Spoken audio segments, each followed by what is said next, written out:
लगभग 12 से 35% स्त्रियों में ओवेरियन सिस्ट हो सकता है। ओवेरियन कैंसर एक ऐसा कैंसर है जो कि बहुत लेट स्टेज में डायग्नोज होता है। डायग्नोज करने का क्या तरीका है, कैसे डायग्नोज करते हैं इसको? प्रेगनेंसी होने में थोड़ा सा ये प्रॉब्लम्स क्रिएट कर सकती हैं। अब प्रेगनेंसी भी चल रही है और सिस्ट भी है, वो कैसे मैनेज करते हैं? तो प्रिकॉशनरी एंजेलिना जोली ने अपना ब्रेस्ट और ओवेरियन मतलब ओवरीज एंड ब्रेस्ट का रिमूवल करा दिया था। नमस्कार, वंदे मातरम, जय हिंद। एक बार फिर से आपका बहुत बहुत स्वागत है तिवारी जी टॉक शो में।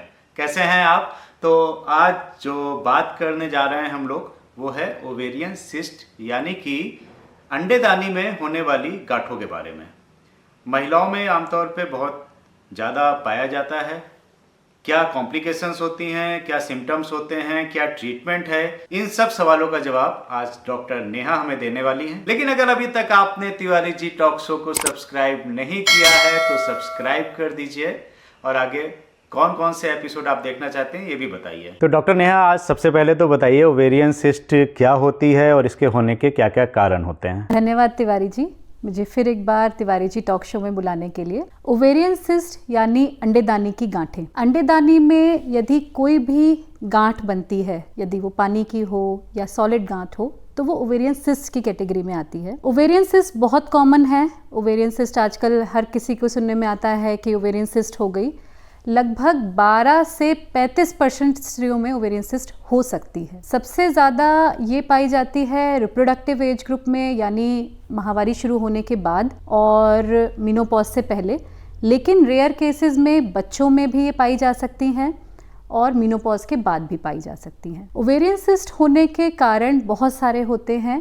ज़्यादातर केसेस में ओवेरियन सिस्ट जो होती हैं वो फिजियोलॉजिकल होती हैं। फिजियोलॉजिकल यानी कि जैसे अंडा बनता है, अंडेदानियों का जो मेन काम होता है वो होता है अंडा बनाना। तो हर महीने एक अंडा बनता है, बन के फूटता है, जिसके कारण माहवारी आती है। तो अगर उस प्रोसेस में कोई डिले हो जाए या उस प्रोसेस में अंडा थोड़ा सा बड़ा बन जाए या अंडा फूटने के बाद वो थोड़ा सा बड़ा नज़र आए, तो वो भी सिस्ट के रूप में नज़र आता है। जब अल्ट्रासाउंड पे देखते हैं तो वो भी एक सिस्ट के रूप में नज़र आता है। तो मोस्ट कॉमन या सबसे कॉमन जो होती हैं वो फिजियोलॉजिकल सिस्ट होती हैं। उसका कोई ऐसा खास कारण नहीं होता और वो नॉर्मल होती हैं। बाकी अगर ओवेरियन सिस्ट का कारण बोला जाए तो हाइपर ईस्ट्रोजेनिक स्टेट्स, यानी किसी भी कारण से बॉडी में अगर ईस्ट्रोजन बढ़ जाता है, लाइफस्टाइल फैक्टर्स की वजह से, पॉलीसिस्टिक ओवेरियन डिजीज़ में, या फिर हार्मोनल इम्बैलेंस की वजह से। इसीलिए जैसे जब माहवारी शुरू होती है, जब गर्ल्स में 12 ईयर्स, 14 ईयर्स, 15 ईयर्स पे माहवारी शुरू होती है तो ओवेरियन सिस्ट बनने के भी चांसेस होते हैं, क्योंकि अचानक से बॉडी में ईस्ट्रोजन आता है जिसके कारण ओवेरियन सिस्ट बन सकती हैं। अगर ज़रा सा भी हार्मोनल इम्बैलेंस हुआ तो बन सकती हैं। दूसरे कॉजेज़ हार्मोनल इम्बैलेंस के जैसे कि स्मोकिंग, टोबैको कंजम्पशन या लाइफस्टाइल फैक्टर्स जैसे कि excessive junk food intake, stress और भी बहुत सारे ऐसे कारण हैं जिनके कारण ये सिस्ट बन सकती हैं। कुछ केसेस में सिस्ट दूसरी बीमारियों से एसोसिएटेड होती हैं, जैसे कि पॉलीसिस्टिक ओवेरियन डिजीज़ में अंडेदानी में छोटी छोटी गांठें बन जाती हैं जो कि हार्मोनल होती हैं, और जैसे ही पीसीओएस का असर कम होता है वो सिस्ट अपने आप डिसॉल्व हो जाती हैं। उसके अलावा एंडोमेट्रियोसिस एक डिजीज़ होती है जिसमें खून की गांठें बन जाती हैं ओवरी में, चॉकलेट सिस्ट बोलते हैं जिनको। तो अंडेदानी में खून इकट्ठा हो जाता है और खून की गांठें बन जाती हैं और बॉडी में और भी कई जगह पर पेल्विक ऑर्गन्स में वो सिस्ट बन जाती हैं। बाकी कुछ सिस्ट होती हैं जो कि कैंसरस होती हैं। Cancer causing cyst generally less than 1% cases में होती हैं। बाकी ज़्यादातर बिनाइन होती है, यानी नॉन कैंसरस होती हैं। ये एपिसोड लास्ट तक देखिएगा, क्योंकि लास्ट में मैं आपसे एक क्वेश्चन पूछूंगा और उसका सही जवाब देने पर आपको डॉक्टर नेहा से फ्री ऑनलाइन कंसल्टेशन मिलेगा। अच्छा, उनके कुछ कैटेगरी भी होती है, कितनी तरह की सिस्ट होती हैं? बिल्कुल, सिस्ट के कई प्रकार होते हैं, लेकिन अगर हम दो ब्रॉड कैटेगरीज में उन्हें डिवाइड करें तो हम फंक्शनल सिस्ट और पैथोलॉजिकल सिस्ट बोल सकते हैं। फंक्शनल यानी कि बॉडी में नेचुरली प्रोसेस के थ्रू बनने वाली, जैसे कि अंडा थोड़ा बड़ा बन गया तो हम फिजियोलॉजिकल या फॉलिकुलर सिस्ट बोलते हैं, जो कि 22 mm, नॉर्मल जो एग बनता है जब वो रप्चर होता है तो वो 22 से 25 mm तक का होता है। लेकिन अगर वो कभी थोड़ा बड़ा हो गया मेडिसिन की वजह से या किसी भी कारण से अप टू 3 सेंटीमीटर्स का भी हो गया तो वो फिजियोलॉजिकल सिस्ट की कैटेगरी में आता है। अंडा फूटने के बाद ओवरी में थोड़ा सा ब्लड इकट्ठा होता है जिसको कॉर्पस ल्यूटियल सिस्ट बोलते हैं। वो भी फिजियोलॉजिकल होती है, यानी बिल्कुल पूरी तरह से नॉर्मल होती है। इसीलिए जब हम किसी भी ओवेरियन सिस्ट के लिए किसी पेशेंट को असेस करते हैं तो हमेशा अल्ट्रासाउंड पोस्ट मेंस्ट्रुअल कराते हैं, यानी पीरियड साफ होने के बाद कराते हैं। तो हम पूरी तरह से कह सकते हैं कि ये सिस्ट फिजियोलॉजिकल नहीं है, यानी अंडा नहीं है या अंडा फूटने के बाद की गांठ नहीं है। दूसरी कैटेगरी जो ब्रॉड कैटेगरी सिस्ट की आती है वो होती हैं पैथोलॉजिकल सिस्ट, जो कि हार्मोनल हो सकती हैं पॉलीसिस्टिक ओवरीज के केस में, और सीरस सिस्ट हो सकती हैं, म्यूसिनस सिस्ट हो सकती हैं, यानी अंडेदानी में एबनॉर्मेलिटी की वजह से पानी की गांठ बन गई या फिर म्यूसिन जैसे मटेरियल की गांठ बन गई। उसके अलावा खून की गांठें होती हैं। कई बार अंडा बन के फूटा लेकिन वो बढ़ता चला गया तो वो पैथोलॉजिकल कंडीशन में आ जाता है, यानी ज़्यादा बड़ा हो जाता है, तो उसको हेमरेजिक सिस्ट बोलते हैं, खून की गांठ बोलते हैं। एंडोमेट्रियोसिस जैसे मैंने आपको बताया, तो एंडोमेट्रियोसिस में भी खून की गांठें बनती हैं जिनको चॉकलेट सिस्ट बोला जाता है। एक कंडीशन होती है डर्मॉइड। डर्मॉइड एक ऐसी गांठ होती है जिसमें कि फीटल कंपोनेंट्स होते हैं, यानी कि जो नवजात शिशु होता है, जैसे वो बनता है ओवरीज में, एग बनता है, नवजात शिशु जब बनता है बॉडी में, तो hair components, even teeth components, skin components, liver, कोई भी टिश्यू उसमें हो सकता है, वो डर्मॉइड बोला जाता है। डर्मॉइड भी पूरी तरह से बिनाइन होता है, यानी नॉन कैंसरस होता है, लेकिन कुछ स्टेजेस में आगे जाके वो कैंसरस बन सकता है। कुछ मांस की गांठें होती हैं ओवरीज में और उसके अलावा कैंसरस गांठें होती हैं। तो ये सिस्ट बनने से क्या क्या सिम्टम्स आते हैं और आगे चल के क्या कॉम्प्लिकेशंस हो सकते हैं? सिम्टम्स कैसे पहचान सकते हैं कि अर्ली स्टेज में इसको डायग्नोज कर सकें? ओवरी एक ऐसा ऑर्गन है जिसमें कभी कोई सिस्ट बनती है तो बहुत से केसेस में वो आइडेंटिफाई हो ही नहीं पाती है। इसी कारण से ओवेरियन कैंसर एक ऐसा कैंसर है जो कि बहुत लेट स्टेज में डायग्नोज होता है। अगर ओवरीज में सिस्ट बनी है तो वो मोस्ट कॉमन सिम्टम जो प्रेजेंट कर सकती है, पहला तो हमने बताया कि कई बार कोई सिम्टम होता ही नहीं है किसी लेडी को, कोई अल्ट्रासाउंड कराया या कोई भी और टेस्ट कराया या कभी किसी और कारण से लेप्रोस्कोपी हुई या फिर कोई सर्जरी हुई तो उसमें आइडेंटिफाई हो सकती हैं। लेकिन मोस्ट कॉमन अगर कारण कोई मोस्ट कॉमन इसके सिम्टम्स की हम बात करें तो मोस्ट कॉमन होता है पीरियड्स में इरेगुलरिटी। इसमें पीरियड्स हैवी मेंस्ट्रुअल पीरियड्स हो सकते हैं, इरेगुलर ब्लीडिंग हो सकती है, पीरियड हो सकता है कि आए और चलता ही रह जाए। कई बार होता है कि पीरियड आया और लेकिन स्पॉट पेशेंट को चलता रहा, ना खुल के पीरियड आया ना बंद हुआ। इरेगुलर ब्लीडिंग हो सकती है कि जल्दी जल्दी पीरियड आ गया। पीरियड्स में पेन हो सकता है, एक्सेसिव पीरियड्स में पेन हो सकता है, और पीरियड्स के टाइम पे पेल्विक डिस्कम्फर्ट यानी बहुत खिंचाव होना, भारीपन लगना, ये सिम्टम्स हो सकते हैं। उसके अलावा ओवेरियन सिस्ट में एक अगर थोड़ी ज़्यादा बड़ी हो जाती है तो एब्डोमिनल डिस्टेंशन फील हो सकती है, पेशेंट को भारीपन लग सकता है, ब्लोटिंग सेंसेशन की पेट भारी भारी सा लग रहा है, ऐसा लग रहा है कि जी खराब सा हो रहा है। बहुत ज़्यादा बड़ी हो जाएगी तब तो एक विजिबल पेट पे लंप नज़र आएगा, अदरवाइज प्रेशर सिम्टम्स से प्रेजेंट कर सकती है, यानी उसके भार की वजह से आसपास के अंगों पे कोई असर पड़ता है उसके सिम्टम्स को लेके, जैसे पेशाब बार बार आना या कॉन्स्टिपेशन हो जाना, ये सिम्टम्स हो जाते हैं। इसके अलावा ये कभी पेन करके भी प्रेजेंट कर सकती है। यूजुअली जो पेन होता है सिस्ट के साथ वो डल एकिंग पेन होता है कि यहाँ खिंचाव महसूस हो रहा है, पेशेंट बोलती है, या फिर मुझे ऐसा लग रहा है कि पेट में कुछ खिंचाव है या दर्द है, मुझे अजीब सा एक सेंसेशन हो रहा है। जब सिस्ट बड़ी हो जाती है और कॉम्प्लिकेट हो जाती है तो उन केसेस में एक बहुत सडन शार्प पेन करके प्रेजेंट कर सकती है, जिसको ओवेरियन टॉर्जन बोलते हैं, यानी ओवरी अपनी एक्सिस पे बड़ी होने के कारण बॉडी में घूम गई, जिसके कारण उसको जो सप्लाई करने वाली वेसल्स थी वो उन पे दबाव पड़ा, वो रुक गई, तो वो गैंग्रीनस होने लग जाती है, उसके अंदर जो है वो ख़राब होने लग जाती है, तो उसको ओवेरियन टॉर्जन बोलते हैं। तो उसमें पेशेंट्स को एक सडन शार्प पेन महसूस होता है। कभी कभी सिस्ट जैसे रप्चर होती है, जैसे एग रप्चर होता है, ऐसे सिस्ट भी रप्चर हो जाती है, तो वो भी एक सडन शार्प पेन करके प्रेजेंट कर सकती है। अगर कॉम्प्लिकेशंस की बात करें तो ओवेरियन सिस्ट जनरली तो कोई कॉम्प्लिकेशंस नहीं करती हैं, बट अगर कॉम्प्लिकेशंस होती हैं सिस्ट में तो कंसीव करने में दिक्कत हो सकती है पेशेंट्स को, टॉर्जन की वजह से सडन शार्प पेन हुआ तो सर्जरी की रिक्वायरमेंट हो सकती है। अगर सिस्ट फट गई, रप्चर हो गई सिस्ट और सिस्ट बड़ी है तो कभी कभी वो इंटरनल ब्लीडिंग कॉज कर देती है। यूजुअली बॉडी की अपनी टेंडेंसी होती है कि ब्लीडिंग को वहीं के वहीं स्टॉप कर दे तो चीज़ें वहीं थम जाती हैं। कभी कभी उसमें इमरजेंसी कंडीशन बनती है तो उसमें भी सर्जरी की रिक्वायरमेंट होती है। सिस्ट अगर 6 सेंटीमीटर से बड़ी है तो उसमें इवेलुएट करने की ज़रूरत होती है, उसमें रूल आउट करने की ज़रूरत होती है कि कोई ख़राब गांठ तो नहीं है, और उसमें जनरली सर्जरी की रिक्वायरमेंट पड़ सकती है। ये जनरल कॉम्प्लिकेशंस हैं। लेट केसेस में कुछ रेयर सिस्ट में कैंसर डेवलपमेंट के भी चांसेस होते हैं, पर वो बहुत लेस कॉमन है, बहुत रेयर है। अच्छा, डायग्नोज करने का क्या तरीका है, कैसे डायग्नोज करते हैं इसको? Ovarian cyst generally diagnose patient अगर कोई प्रेजेंट कर रहा है प्रॉब्लम लेके तो क्लिनिकल सिम्टम्स के बेसिस पे आप सस्पेक्ट कर सकते हो कि क्या पता इसको कोई गांठ हो। जब आप एग्जामिन करते हैं, पेशेंट का पेट देखते हैं, अगर कोई बड़ी गांठ है तो वो पेट पे देखने से ही नज़र आ जाती है, या जब पेल्विक एग्जामिनेशन किया जाता है तो उसमें पता चल जाती है।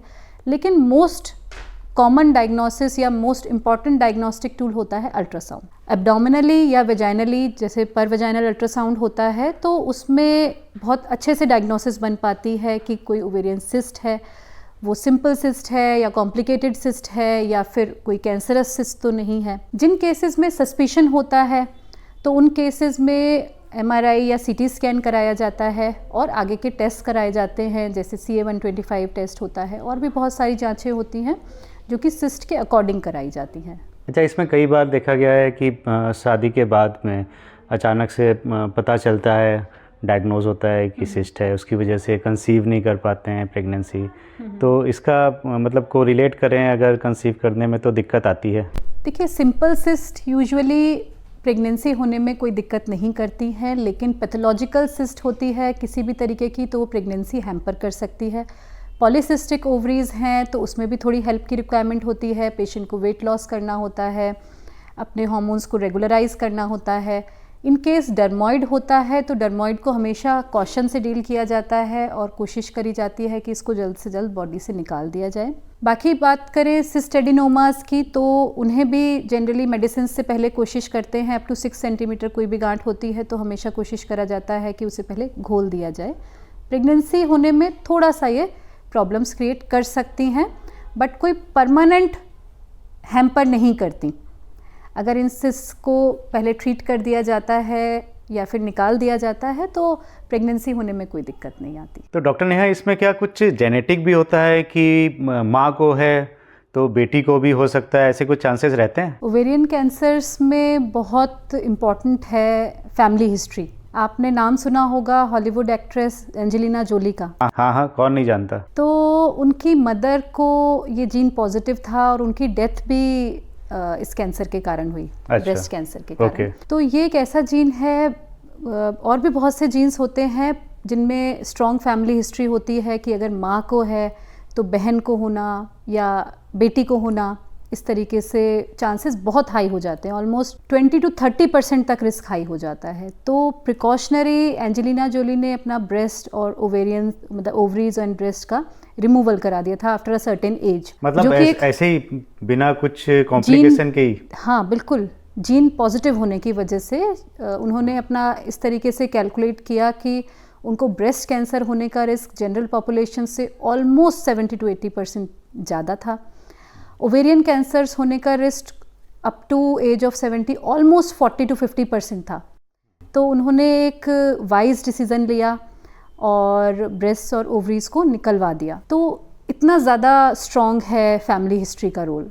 बहुत से जीन्स हैं, मोस्ट कॉमन है BRCA जीन जो कि ब्रेस्ट ओवेरियन कोलॉन कैंसर्स के लिए होता है। तो जिसके फैमिली में अगर ये जीन रन कर रहा है तो उनमें बहुत स्ट्रॉन्ग सस्पिशन होता है कि ब्रेस्ट या ओवेरियन कैंसर्स डेवलप हो सकते हैं। अच्छा, इसको कैसे, मतलब ये ब्लड टेस्ट से पता चल सकता है? बिल्कुल बिल्कुल। तो ये होता है, टेस्टिंग होती है। हाँ जी, इंडिया में भी कराते हैं? बिल्कुल बिल्कुल, ये बहुत तो कॉमन। मतलब जिनकी मदर को अगर हुआ हो तो वो कराना चाहिए? बिल्कुल, फैमिली में अगर किसी को भी है तो उसके फर्स्ट डिग्री रिलेटिव फीमेल्स को सबको कराया जाता है ये टेस्ट।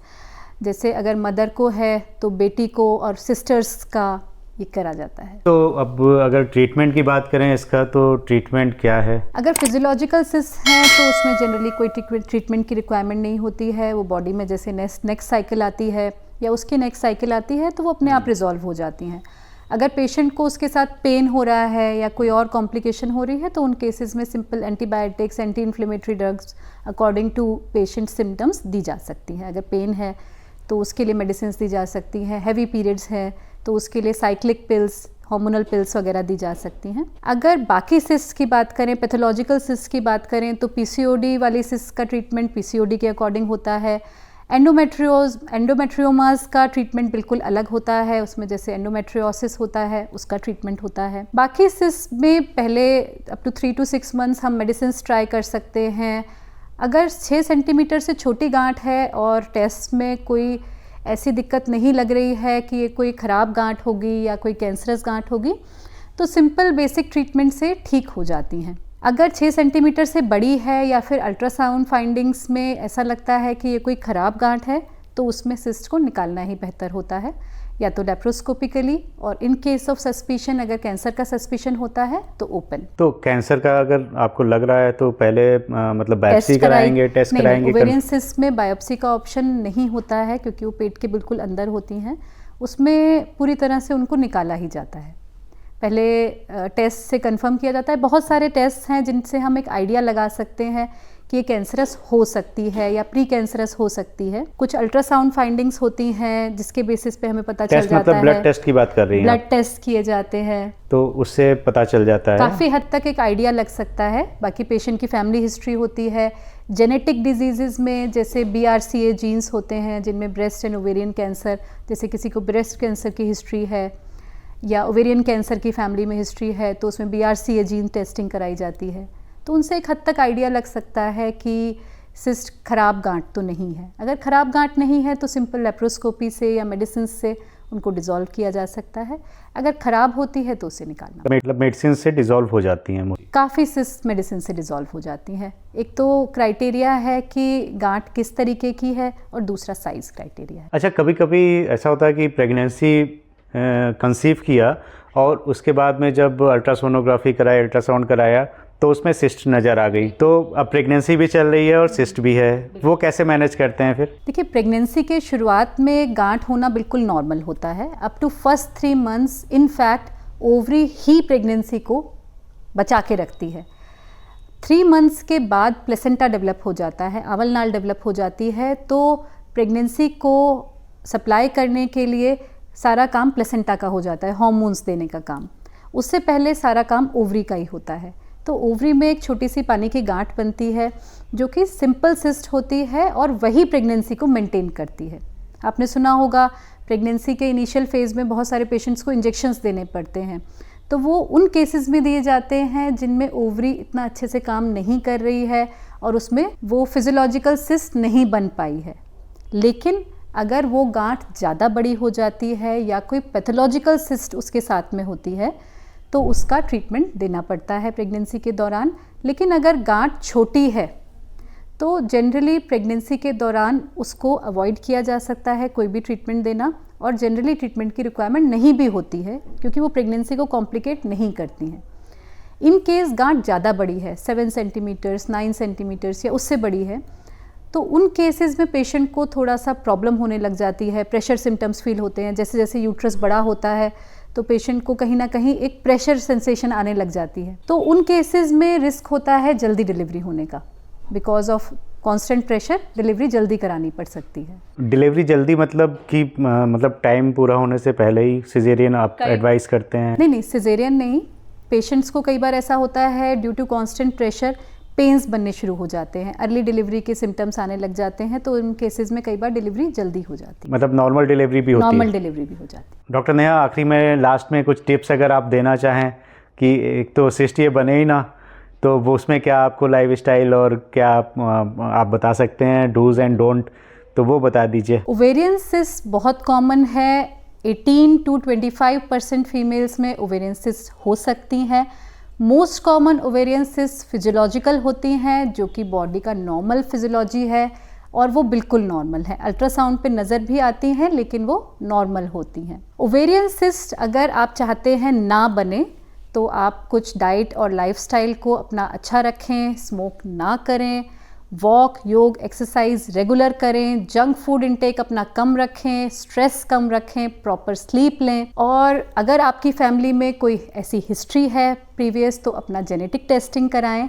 ये सब चीज़ों का आप ध्यान रखें। तो जैसा मैंने आपसे बोला था कि लास्ट में मैं आपसे एक क्वेश्चन पूछूंगा, तो आज का सवाल है कि ओवेरियन सिस्ट को हिंदी में क्या कहते हैं, ये रिप्लाई करके कमेंट में हमें बताइए और एक लकी विजेता को डॉक्टर नेहा से फ्री ऑनलाइन कंसल्टेशन मिलेगा। तो आज का एपिसोड आपको कैसा लगा हमें कमेंट करके जरूर बताइए, और आगे किन किन टॉपिक्स पे आप हमारे एपिसोड देखना चाहते हैं वो भी हमें कमेंट करके बताइए, और तब तक अपनी सेहत का बहुत बहुत ध्यान रखिए।